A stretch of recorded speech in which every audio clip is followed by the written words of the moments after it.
আমি জানি হয়তো বা এই কথাগুলো বললে ওনারা কিছুটা রাগান্বিত হতে পারেন, তারপরও আমি বলছি আমাদের এই দেশে আজকে যদি একটা নির্বাচিত সরকার থাকতো, প্রকৃত নির্বাচিত সরকার থাকতো, এই দায়িত্ব এড়াতে পারত না।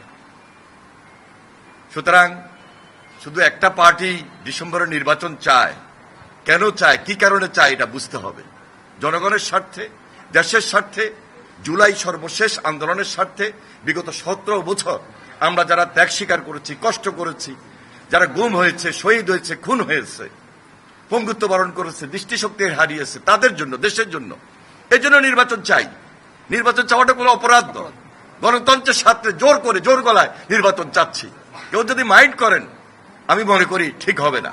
তাই আমাদের এই পর্যায় থেকে আমাদের যেটা দাবি, গতকালকেও বলেছি, আজকেও বলছি, যে সবাই মিলে আমরা ফ্যাসিবাদের বিরুদ্ধে লড়েছি, আগামী দিনেও লড়বো, কিন্তু গণতন্ত্রের ভিতকে শক্তিশালী রাখবো জনাব তারেক রহমানের নেতৃত্বে, জনাব বেগম খালেদা জিয়ার নেতৃত্বে।